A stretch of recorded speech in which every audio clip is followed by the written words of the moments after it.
Franck Ferrand sur Europe 1, au cœur de l'histoire. Il y a 60 ans, les récepteurs de télévision étaient moins de 25 000 en France. Les toutes premières émissions voyaient le jour. Et Franck Ferrand revient aujourd'hui sur cette époque héroïque des débuts de la télé. Bonjour Franck. Bonjour Julia, bonjour à tous.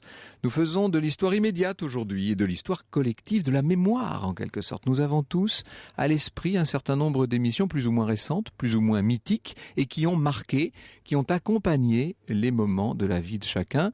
Ces émissions cultes, 500 d'entre elles font l'objet d'un magnifique album coédité par Lina et Flammarion et commenté par Michel Drucker en personne qui nous fait l'amitié d'être avec nous dans ce studio aujourd'hui. En sa compagnie et avec aussi son co-auteur Gilles Verland et l'ancien patron de Lina, Emmanuel Hogg, nous allons prendre en cet automne un petit peu maussade un bain bien chaud de nostalgie. Alors si vous aussi vous avez des souvenirs en noir et blanc ou en couleur, c'est le moment de nous adresser vos messages via le site internet d'Europe 1 et notre réseau social préféré, un indice il est bleu. Nous avons ou plutôt une quatrième invitée qui est Isia, la chienne de Michel Drucker. Elle se promène gentiment sous la table, elle est très sage. Alors pour revenir aux sources, nous repartons 80 ans en arrière, au tout début des années 30, afin d'assister à la première retransmission télévisée de l'histoire.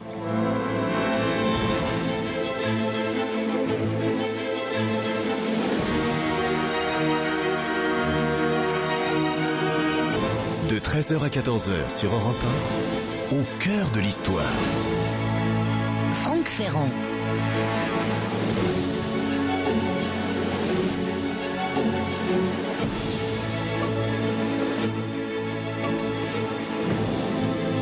Nous sommes en 1931 dans le laboratoire d'un génie. Allons, n'ayons pas peur des mots pour commencer cette semaine. Le génie en question s'appelle René Barthélemy.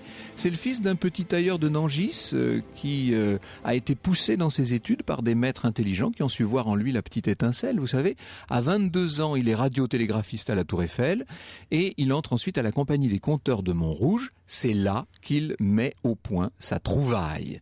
La trouvaille en question, on va en faire une première expérience publique entre le laboratoire de Montrouge et, alors vous avez là-bas une employée qui s'appelle Suzanne Bridou, qui est filmée de profil devant un gros micro, et puis un amphi de l'école supérieure d'électricité de Malakoff, où sur un écran de 40 cm de côté à peu près, s'affiche son visage animé. Quand je dis s'affiche son visage, l'image est vraiment très troublée. Vous savez, il n'y a pas beaucoup de lignes encore. Mais vous imaginez l'ébahissement de la foule, car les gens sont venus en foule. Il y a plus de 500 spectateurs ce jour-là. Ils pourront, ces gens-là, se vanter d'avoir vu la première image télévisée de toute l'histoire. L'expérience a lieu en 1935. Entre 37 et 39, l'émetteur de la Tour Eiffel émet quelques programmes dans un rayon de 100 km. Depuis un studio de 20 mètres carrés installé à l'école supérieure des PTT, rue de Grenelle, c'était c'était la danseuse, si je puis dire, de Georges Mandel, cette affaire. Le standard est de 180 lignes. Vous voyez, il va passer à 455 lignes. Donc là, on commence à avoir une image nettement plus nette. Seulement, la guerre survient. En août 41, ordre de Berlin, démanteler l'émetteur de la Tour Eiffel afin de récupérer tout le matériel. Quelques Allemands en poste à Paris se mobilisent, dont le célèbre Kurt Hinzmann. Kurt Hinzmann il vient de la radio-télévision berlinoise. Il s'est entendu avec le régime de Vichy. On va pas entrer dans tous les détails politiques de l'affaire. On est en pleine collaboration, bien entendu. Mais il va créer une chaîne de télévision allemande qui émet à Paris pour les soldats blessés de l'hôpital Beaujon. C'est la Fernsehender Paris, alors à l'époque, il n'y a pas beaucoup de récepteurs, environ 300. On cherche un lieu pour les studios, alors on pense au théâtre Georges V qui est trop petit, le théâtre des Champs-Élysées n'a pas de dépendance suffisante, le palais de Tokyo a une mauvaise acoustique, et c'est Hinzmann qui découvre, rue de l'Université, près du pont de l'Alma, le Magic City Dancing, où l'on donne des spectacles de music-hall, où avaient lieu aussi des meetings. Il y a juste à côté un grand terrain, il y a un grand garage. Au fond, donnant sur la rue Cognac-Jay, il y a une pension de famille qui s'appelle la Familiale de l'Alma. C'est une pension de famille qui a dû fermer dans cette période de l'occupation. Et donc, avec ce Magic City et la Familiale de l'Alma, ça fait des locaux suffisants pour créer ce qui va devenir les premiers studios de télévision en France, inaugurés le 30 septembre 1943. Alors, c'est une télévision sur laquelle on aura peut-être l'occasion de revenir, mais il y a un certain nombre de personnes qui y ont fait leur début. Je pense à l'acteur Jacques Dufilot, par exemple, ou à Mouloudji, qui était tireur de câbles dans cette petite télévision allemande. Bien sûr, on montrait les actualités allemandes, vous imaginez bien, mais pour le reste, on faisait aussi du cirque, du music-hall, des variétés, sous la direction de Gilles Margaritis, qui plus tard sera le producteur de La Piste aux étoiles. Les programmes sont plutôt apolitiques, on voit Carpentier donner des cours de boxe et Cochet donner des cours de tennis. Ces programmes-là, ils vont cesser le 12 août 1944 à 23h30. Et dans les jours qui suivent, il y a un gamin qui se balade dans le coin, il entre, il voit les studios abandonnés, il raconte. Il y avait 2 caméras, dont une était encore sous tension. Dans les bureaux, il n'y avait personne. Seules subsistaient quelques notes de service épinglées au mur. On peut dire pour rire que j'ai libéré la télévision. Qui parle ainsi? Qui a libéré la télévision? C'était Pierre Badel, figurez-vous, un des grands réalisateurs de Cognac-Jet, car vous avez bien compris que les studios de la rue Cognac-Jet vont connaître bientôt une nouvelle jeunesse et même, disons-le, une véritable naissance. Ce sera le début de la télévision française. L'histoire sur Europe 1, c'est avec Franck Ferrand. Franck qui retrace pour nous sur Europe 1 les tout débuts de la télé française. Il faudrait peut-être qu'un jour on mette sur Internet ce qui se dit pendant les écrans publicitaires. Cette émission continue. Oui, Michel Drucker est en train de nous raconter des choses incroyables. Michel Drucker qui connaît bien le quartier puisqu'il l'habite, tout simplement. J'habite derrière et pendant les Jeux Olympiques de Tokyo, j'ai couché sur les toits. On triait les images avec un jeune garçon qui était monteur et qui est devenu célèbre puisqu'il est devenu éditeur, c'est Michel Lafon. Michel Lafon et moi, on avait 20 ans. On se demandait ce qu'on deviendrait. On avait 22 ans à peu près. Et moi, j'ai couché au pied des coupoles de la rue Cognac-Jet, que vous pouvez voir en vous promenant sur les quais, en se demandant ce qu'on deviendrait. Donc, j'ai couché sur le toit de Cognac-Jet. J'ai grandi là. Et lorsque les studios qui donnent sur leur université ont été démolis, avant la démolition, Tchernia et moi, les 2 rescapés de cette époque, on est venus. Et avant qu'ils en fassent un immeuble de grand standing, et avec mon épouse, car j'habite rue de l'université. Que nous saluons très chaleureusement. Qui est une de vos fans inconditionnelles. Elle est présidente du fan club de Franck Ferrand. Le fan club de la rue de l'université. Bien sûr. C'est déjà bien. Et on a failli acheter sur plan un appartement qui est à peu près la même dimension que le mien, au dernier étage, car j'aurais voulu habiter là où j'ai couché quand j'avais 20 ans. Et malheureusement, le dernier étage était un petit peu trop bas, sinon j'habiterais là. Ah oui. Et là où j'habite... Dans le lieu historique. Et là où alors. j'habite, à côté du Modem, là au-dessus du bureau de François Bayrou, derrière Brossolette. Brossolette, c'était une des archives, les archives de la Brossolette qui était université. Ma petite fille a sa chambre sur le bureau où j'ai débuté. C'est-à-dire, je vis dans ce quartier depuis maintenant 50 ans, car j'ai terminé mon service militaire, et je suis un des derniers de cette génération qui habite pratiquement toujours rue Cognac-Jet, où je promène mon chien tous les jours. Et vous l'avez connu, le Pierre Badel dont je parlais. Alors, Pierre Badel, hein. qui a vécu avec Rosy Vart. Pierre Badel est un très grand réalisateur de l'époque de Barma, le papa de Catherine, René Lucot, Jean Prat, enfin tous les pionniers qui ont fait la fameuse télévision des buts de Chaumont. Et Pierre Badel était un dingue de football. Et le premier commentaire de reporter sportif que j'ai fait commentant le foot, c'est lui qui l'a réalisé. Bonjour Emmanuel Hogg. Bonjour. Vous êtes donc le président de l'AFP. Vous avez dirigé pendant presque 10 ans l'Institut national de l'audiovisuel, l'INA, qui est un peu la Mecque de l'audiovisuel en France, bien entendu. Et même, on peut dire, aussi dans le monde, hein, puisque c'est une des plus belles collections. C'est une institution très, très originale qui a été créée en 74 et très rapidement le législateur a eu l'intelligence de comprendre que la télévision c'était certes du divertissement, du flux, mais c'était aussi une mémoire et qu'il fallait sans doute un endroit dédié à cette mémoire pour la transmettre aux générations futures. Alors vous êtes l'auteur dans la célébrissime collection Découverte Gallimard de La télé, une histoire en direct, où vous vous attardez, vous faites bien de le faire parce qu'on ne le fait pas suffisamment, vous vous attardez sur justement les tout débuts de cette télévision française, la toute fin des années 40 et le début des années 50. Il y avait très peu de récepteurs à l'époque, évidemment. Oui, alors il y avait quelques centaines de récepteurs qui étaient surtout sur Paris, parce que la télévision était une télévision qui était parisienne. On a évoqué la Tour Eiffel qui en était l'émetteur principal, et c'est dans les années 50 que des émetteurs ont été après distribués dans le reste de la France, à Lille, à Lyon, pour permettre aux autres Français de pouvoir accéder à ces nouvelles émissions qui étaient en train de naître. Dans toutes les personnes que vous avez citées, il y a aussi quelqu'un qu'il faut aussi rappeler, c'est Henri de France, qui a été un très très grand technicien et très grand responsable de l'émergence et j'allais dire presque de l'explosion de la télévision et du téléviseur.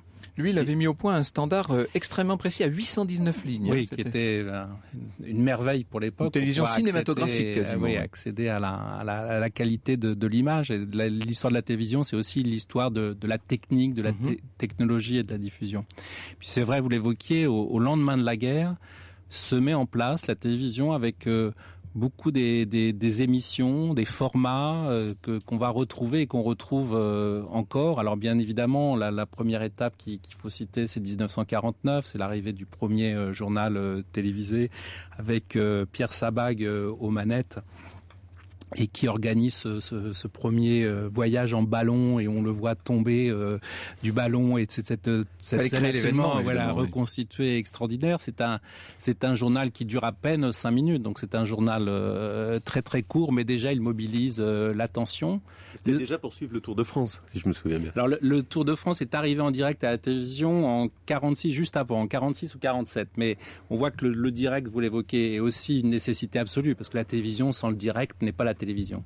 En 48, on retransmet aussi à la télévision la messe de minuit à Notre-Dame, et puis le premier grand événement retransmis, c'est le 24 février 1950 pour une première d'une pièce de Marivaux. Et il y a à l'époque seulement une poignée de téléspectateurs. Je me suis amusé là à relever le nombre de téléspectateurs à travers les décennies. 3500 en 1950, 3500 postes de télévision, 10 000 en 51, 25 000 en 52, 60 000 en 53. Et puis vous voyez, ça augmente, 125 000 en 54, etc. Le couronnement de la reine Elisabeth va booster les ventes. Et voilà, ça va tout changer. En 53. Ouais. C'est la première Eurovision, et toute l'Europe converge vers un événement unique. On y vient dans un instant. Franck Ferrand sur Europe 1. Nous nous intéressons aujourd'hui sur Europe 1 à l'histoire de la télévision française, toujours en compagnie de Michel Drucker et de Gilles Verland. Ils sont co-auteurs du livre 500 émissions mythiques de la télévision française, disponible aux éditions Flammarion. Également avec nous Emmanuel Hoc, qui est président de l'agence France Presse et auteur quant à lui de La télé, une histoire en direct, disponible aux découvertes Gallimard. Je peux vous prédire, Michel Drucker et Gilles Verland, pourtant je ne fais pas ce genre de prédiction très, très souvent, ni très facilement, mais là je suis sûr que ce livre va être un grand succès, parce que dès qu'on le présente, les gens se jettent dedans pour aller retrouver les émissions qu'ils ont aimées, bien entendu. Alors, il y en a pour chaque génération. C'est ce qu'on dit dans la préface, une façon de passer une soirée télé sans allumer la télé. C'est ça, formidable. Alors nous parlions du journal télévisé, c'était l'époque où Antoine Decaune disait messieurs les rédacteurs, monsieur le téléspectateur, bonsoir. Il y avait donc très peu de gens encore devant la télévision, et puis très vite la télé en général et le journal télévisé en particulier vont devenir des références, Michel Drucker, avec de grands noms. Vous parliez de Pierre Sabag, évidemment Léon Zitrone qui a Zitrone, Pierre Dumayer et puis Darger.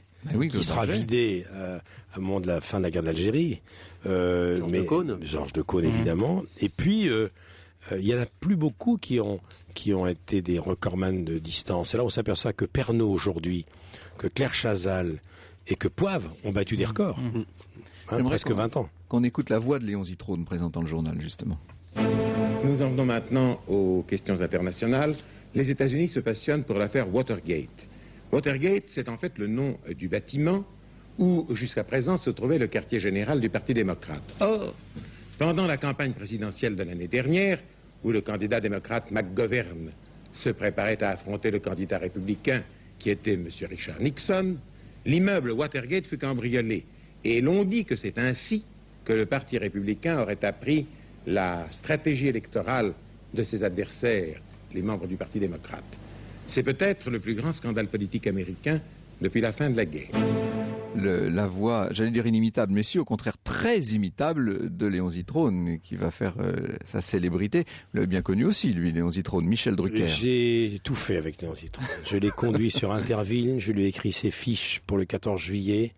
Je lui ai tendu les fiches quand il me demandait maintenant la Légion, tac, l'affiche. Les chars MX-30, hop, Drucker, les mirages, j'arrive, c'est drôle.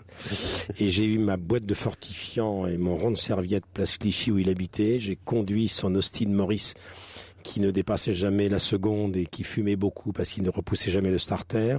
Léon, à une époque, avait des voitures dont le volume était inversement proportionnel à sa surcharge pondérale. Ce qui fait que lorsqu'on traversait, je lui mettais un bavoir dans les contre-allées de l'avenue Bosquet, car Madame Zitrone nous préparait un Tupperware le dimanche, car on faisait le journal de 13h, les courses de chevaux à Longchamp, sport dimanche, le journal de 20h était les nuits. Et je faisais répéter les Kazakhs du tiercé devant les spectateurs qui passaient, les touristes ébahis, devant la plus grande star française après De Gaulle, dans une cime Camille avec de la buée, mangeant ses carottes râpées. Justement, Emmanuel Hogue, De Gaulle et la période gaulienne, c'est le moment où la télévision devient un média de masse, en réalité. Oui, parce qu'entre 1958, où quand le général de Gaulle, il y a pas tout à fait 1 million de téléspectateurs et de téléviseurs, et à la fin de l'époque gaulienne, on est à plus de 25 millions de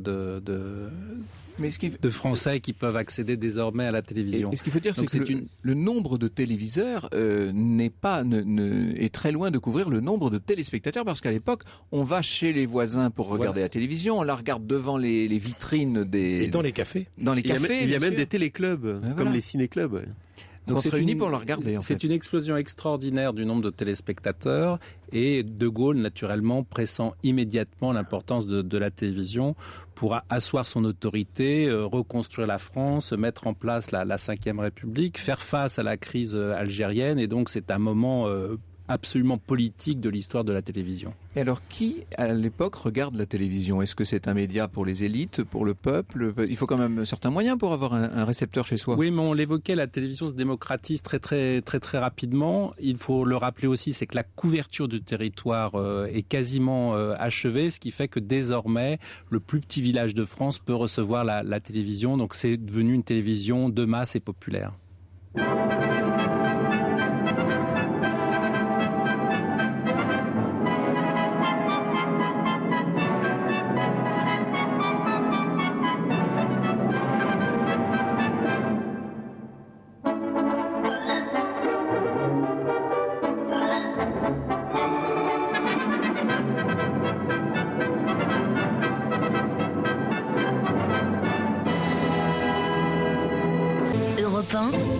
Au cœur de l'histoire. Nous nous intéressons aujourd'hui à l'histoire du petit écran, toujours en compagnie de Michel Drucker, de Gilles Verland. Ils sont co-auteurs du livre 500 émissions mythiques de la télé française. Également avec nous, Emmanuel Hoque, est président de l'AFP. Et puis vos réactions qui arrivent nombreuses sur Europe1.fr, Franck. Et oui, et notamment Gérard nous dit que son premier souvenir de télévision au début des années 60, c'était, alors tenez-vous bien, les Perses d'Échille, donc du théâtre antique, diffusé simultanément à la radio pour la stéréophonie, nous dit Gérard. Il fallait positionner le poste de radio derrière les téléspectateurs, et puis un peu plus tard, il y a eu Livre mon ami de Claude Santelli, qui m'a donné, dit-il, le goût de la lecture.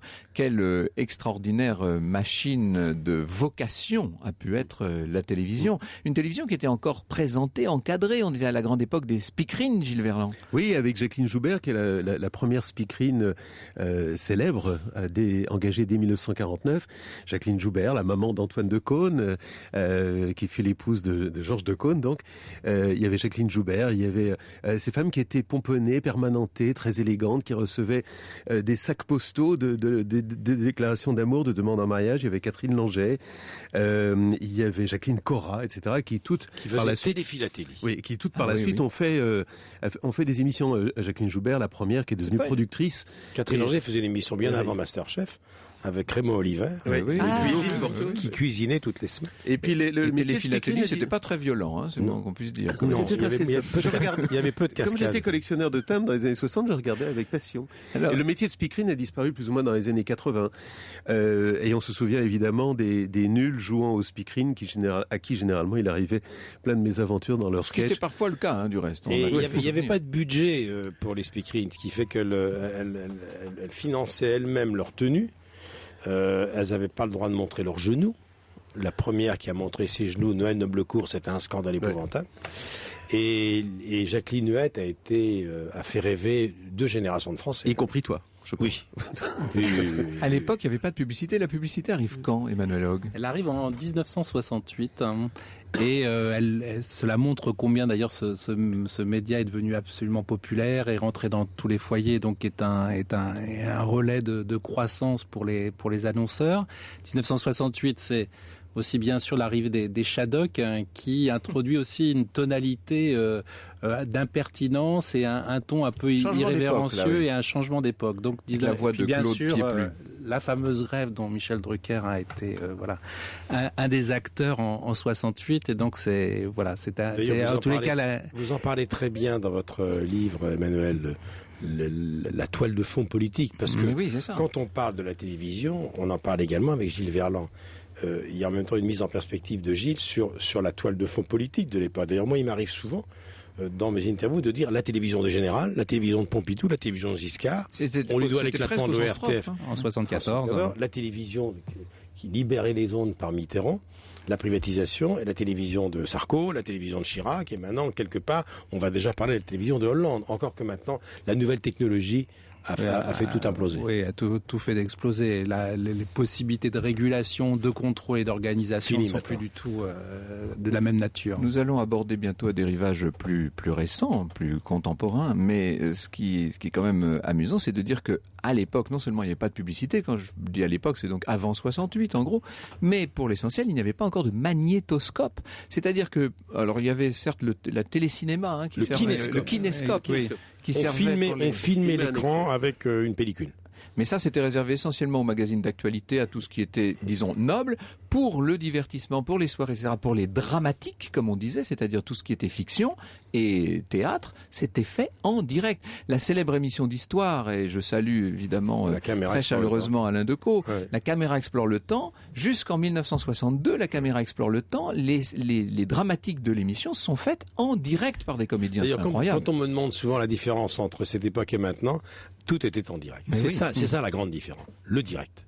Et on voyait d'ailleurs des perches passer, des câbles, des décors qui bougeaient un tout petit peu. Donc il y avait un côté artisanal assez formidable et exceptionnel avec cette fameuse école qu'on a rapidement évoqué, l'école des buts de Chaumont, parce que il y avait une répartition dans cette télévision un peu politique entre une rédaction qui était quand même auquel le pouvoir était très attentif, et puis toute cette partie plutôt artistique, fiction, artistique, buts de Chaumont, qui était plus proche du Parti communiste et qui était au buts de Chaumont. Et donc il y avait ces deux familles en tension pour créer cette télévision. Stelvio Lorenzi, pour ce qui est de La caméra explore le temps, on parlait justement d'Alain Decaux, le voilà un peu plus tard, puisqu'il présentait seul face à la caméra, et comme dit Michel Drucker, sans prompteur, une émission que une grande partie de nos auditeurs n'ont pas oubliée évidemment, c'était Alain Decaux raconte.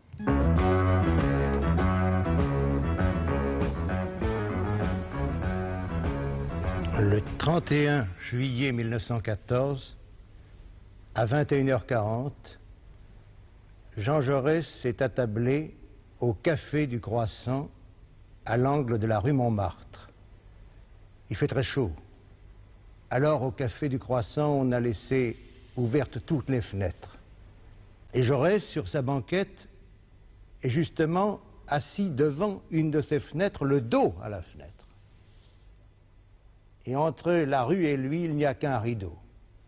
Et tout à coup, une main soulève ce rideau. Et cette main tient un revolver. 2 coups de feu, à 1 seconde l'un de l'autre. Alors un cri, un tumulte. Ils ont tué Jaurès. Ils ont tué Jaurès, dit formidable, parce que il est tout seul. Moi, j'étais assis à côté de lui souvent. Il n'y a rien, tout seul, et on y est. Il fait chaud. 2 coups de feu, à 1 seconde d'intervalle. Mais, j'ouvre une parenthèse. Vous êtes, vous, Franck Ferrand, un enfant de Decaux et de Castelot, comme Berne, pleinement. Comme Frédéric Mitterrand est un enfant de Zitrone. Et je suppose que cette génération qui a suscité votre vocation, non ? Absolument, moi je ne manquais jamais Alain Decaux pour rien au monde, et je le salue encore une fois très, très chaleureusement. Il est notre maître à tous, disons-le. Franck Ferrand, sur Europe 1, au cœur de l'histoire. Et nous allons retrouver un autre élève du collège de Sport Dimanche, Michel Drucker. Élève Michel Drucker, vous avez passé votre examen de passage. Alors vous allez nous dire tout ce que vous savez sur l'athlétisme et sans trembler. Hein. Oui, monsieur. Commençons par les principaux résultats enregistrés à l'étranger. À Kassel, en Allemagne de l'Ouest, la première Coupe d'Europe d'athlétisme a connu aujourd'hui son épilogue avec l'édition féminine.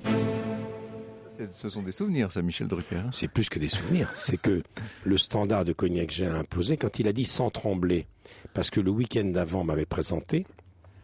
J'ai été pris d'une crise de Parkinson précoce pendant 10 minutes même. Et on m'avait pas dit que lorsqu'on se présente à la télévision, il faut mettre ses feuilles à plat. Et moi, je les ai pris à bras-le-corps. Donc on m'a vu trembler pendant 10 minutes. 10 minutes, c'est considérable. Bon, c'est une éternité, 10 minutes. Le standard a implosé.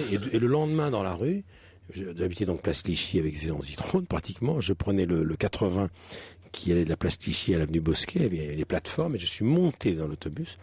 Il était 7h du matin, les Parisiens dorment encore un peu, ils se sont tous retournés. Ils connaissaient évidemment pas mon nom, mais ils avaient vu ça, la France entière avait vu un gamin de 20 ans pris d'une crise de tremblement, il n'y avait qu'une chaîne. Ils sont tous retournés en prenant le Parisien ou François dans leurs mains, en simulant le tremblement, et en me disant, est-ce que ça va mieux depuis hier soir? C'est-à-dire que je me promenais, moi, pendant des mois dans les rues de toute la France comme jeune reporter sportif, et on me parlait de ça. Et c'est là où mon père a eu, dans le film que Jean-Daniel Vérac a consacré à mon livre qui passera bientôt sur France 2, Qu'est-ce qu'on va faire de toi?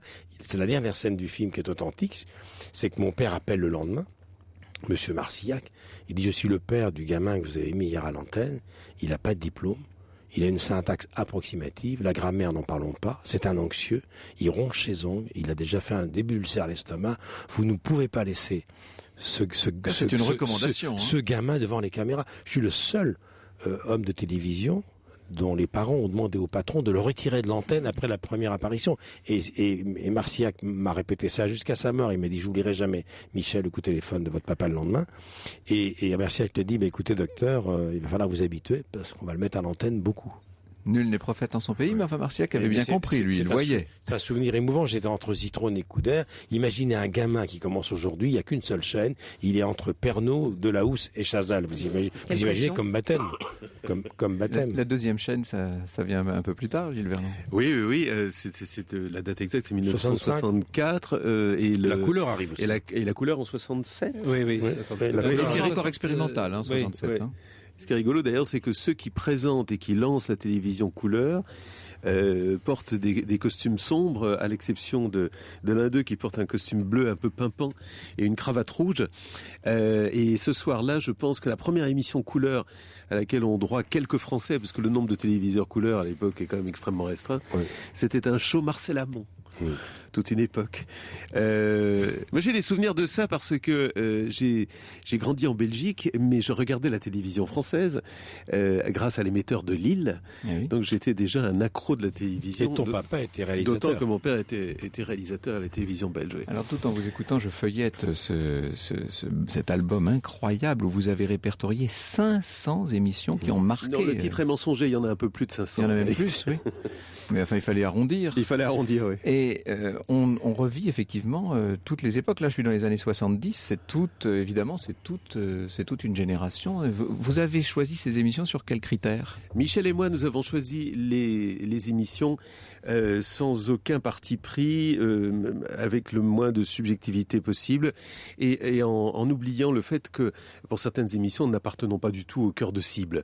Il est évident que ni Michel ni moi n'étions dans le cœur de cible pour l'île aux enfants, le Club Dorothée ou plus tard Love Story. Mais ce sont des émissions mythiques, en tout cas des émissions marquantes, des émissions qui ont marqué toutes les générations. Qui n'ont pas forcément duré. Bon, l'émission la plus ancienne, c'est la Messe, le jour du Seigneur, et puis t'as la Sarre, etc. Mais par exemple, Le Petit Rapporteur, qui est une émission mythique, a pas duré très longtemps. Ça a duré quelques mois. Il y a même une émission qui a duré 5 jours seulement. Les News. Avec Ruquier et Ardisson. Sur TF1. Voilà, qui a été supprimé au bout de 5 jours. Et on a même inclus dans ce livre, les 500 émissions mythiques, des émissions qui n'ont connu qu'un seul numéro, mais qui étaient absolument formidables. Un show Smet ou une émission d'Averti. Tilt Magazine.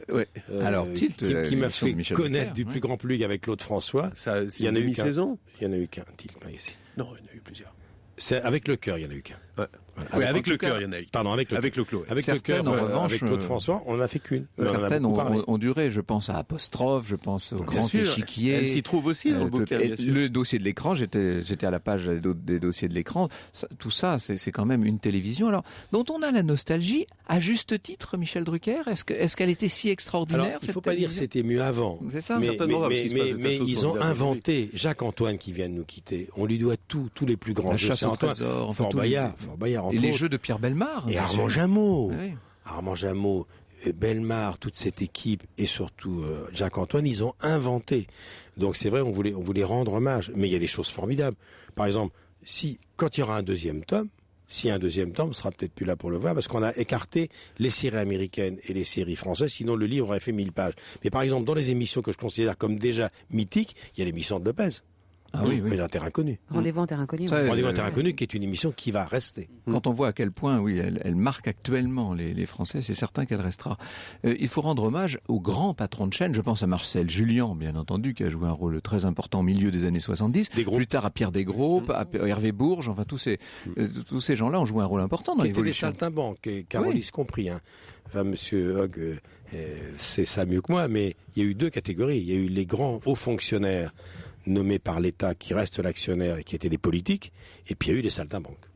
Puis au tout début, il y a quelqu'un dont on peut se rappeler, enfin qui est de la télévision des années 50, c'est Jean Darcy, parce que c'est Jean Darcy qui invente quasiment toute la grammaire et le vocabulaire de la télévision française, avec les divertissements, les directs, le sport, les feuilletons, enfin tous ces grands genres qui sont mis en place dans les années 50 et après qui naturellement vont être développés, revisités en permanence et réinventés, c'est Jean Darcy qui est une figure oubliée mais qui est absolument centrale dans l'écriture télévisuelle de la France et qui héritait non seulement de parfois des exemples américains mais aussi beaucoup du monde du théâtre, parce qu'il faut aussi pas oublier que notamment tous les hommes de la fiction, une grande partie des hommes de la fiction télévisuelle ne viennent pas du cinéma, mais viennent du théâtre. C'est le côté direct de la télévision. C'est que pendant très longtemps, la télévision, comme le disait Michel Drucker, était le média du direct. C'est la radio qui l'est aujourd'hui. Au théâtre ce soir, c'est revenu. Oui.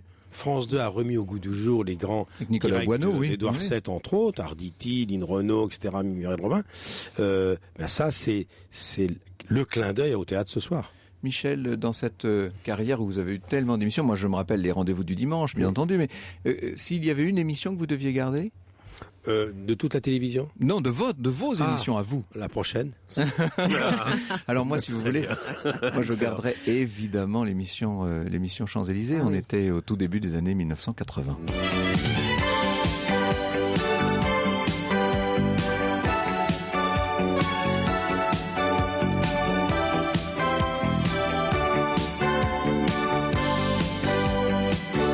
Bonsoir. Merci de cet accueil chaleureux et pardon pour cette semaine de retard. C'est la première de Champs-Élysées. Nous nous retrouverons tous les samedis à 20h30 sur Antenne 2 pendant 70 minutes environ, divertissantes après une semaine difficile. Vous méritez aussi de vous divertir. Cette émission, sa modeste ambition est de vous faire oublier vos soucis en vous faisant découvrir des visages nouveaux qui seront associés à des locomotives. L'émission est publique. Il n'y a pas beaucoup de place. Faut pas nous en vouloir. C'est pas Baltard. Mais si vous êtes patient, comme l'émission est hebdomadaire, si vous nous écrivez dès maintenant, j'espère que vous recevrez vos places. J'aimerais pour commencer que vos applaudissements aillent à ceux qui ont beaucoup travaillé avec nous. Ils sont un petit peu tremblants ce soir, car transformer un petit théâtre en studio de télévision, ce n'est pas évident. Ce sont tous les techniciens de la SFP. Franck Ferrand, sur Europe 1, au cœur de l'histoire. Et nous sommes toujours au cœur de l'histoire de la télévision française, Franck. Je ne voudrais pas donner le sentiment que nous sommes d'irréductibles nostalgiques, et d'autant moins que je suis en train de parcourir les pages de cet ouvrage de Michel Drucker et Gilles Verland, les 500 émissions mythiques de la télévision française, et on a un très grand nombre de pépites beaucoup plus récentes. Je suis au début des années 90, là, on parlait tout à l'heure de Nulle part ailleurs, évidemment, mais c'est l'époque où arrivent les grands jeux qui sont toujours à l'antenne, comme Question pour un champion, bien entendu. C'est l'époque où sont lancées des émissions comme Sexy Follies, Le Divan, qui vont un peu plus loin que d'habitude dans le monde de la psychologie. On parlait de reality show avant de parler de télé-réalité. Oui, c'est ça. Et il y avait cette fabuleuse émission, je l'ai là sous les yeux, avec un commentaire, parce que ce qu'il faut dire, c'est que les émissions sont thématisées dans ce livre, c'est-à-dire que vous ne mélangez pas tous les types d'émissions, et il y a des commentaires de Michel Drucker, des commentaires par rapport à ce qu'il a connu. Et là, j'ai l'émission de Bernard Rapp, L'Assiette anglaise. C'était un bonheur, ça. Magnifique. Qui était metteur en scène, qui a fait un ou deux films magnifiques, dont un avec Giraudot. L'Assiette anglaise, c'était vachement bien. Mais Froufrou, c'était une vraie trouvaille. Moi, c'est là où j'ai découvert Nicolas Yagas, entre autres. Ce qu'avait fait Christine Bravo avec Ardisson, c'était très très très bien. Et puis alors Gilles, il a fait un travail considérable. Quand il est venu me voir il y a 2 ans et demi, on s'est dit, bizarrement, ça n'a pas été fait. Et on s'est dit, mais on sortira ça quand ? Dans 3 ans, dans 4 ans, la tâche était considérable. Il a beaucoup travaillé. Gilles, et le hasard fait que nous sommes voisins en Provence, ce qui a facilité les choses. Mais je le remercie de m'avoir appelé pour faire ça, parce que ça m'a passionné. ça m'a fait revenir des années en arrière et je me suis aperçu que j'avais encore une bonne mémoire compte tenu de mon grand âge. Ah non, tu as une mémoire effrayante. Tu te souviens absolument de tout. Non seulement ça, et puis ce qui a été un régal aussi dans le travail avec Michel, c'est que il continue à être fan de télévision, à regarder la télévision et à pouvoir parler avec autant de pertinence des émissions d'aujourd'hui. Alors j'ai essayé de faire un petit peu d'humour aussi. Il y a souvent des plaisanteries, des vannes qui sont... Ça tacle un petit peu de temps en temps. Oui, non mais heureusement, parce que ça correspond un peu à mon état d'esprit, parce que maintenant, quand on a près de 50 ans de télévision, il faut pas non plus se prendre au sérieux, donc on fait sérieusement. Ce n'est que de la télévision. Oui, et puis, mais c'est vrai qu'il y a certaines vannes qui passent mieux à l'oral qu'à l'écrit. Oui. Pour certains en tout cas. Pour certains de gars. Au moins, elle reste drôle. Alors, dans les années 90, on voit arriver un certain nombre de nouveautés. Alors d'abord, il y a eu avant de grandes expériences. Au tout début, là, au tournant de la décennie, il y a l'aventure de la 5, aventure un peu avortée, l'aventure Canal+, la chaîne à péage, et puis la multiplication des chaînes, les bouquets satellites, bientôt plus tard la TNT. La télévision a totalement changé, évidemment, Emmanuel Hogue. C'est plus entre la même chose, une télévision qui diffusait en noir et blanc 1 heure par jour juste à Paris et puis désormais plus de 500 chaînes accessibles immédiatement à partir d'une parabole ou d'un câble, le dispositif, l'économie de la télévision a complètement été bouleversée. Et puis, la forme a changé mais le fond aussi, avec l'arrivée notamment de la télé-réalité qui est une sorte de lame de fond qui aujourd'hui encore est très présente sur un très grand nombre de chaînes. Je vous rappelle Love Story. À l'époque, tout le monde disait que c'était impossible et tout le monde regardait ça.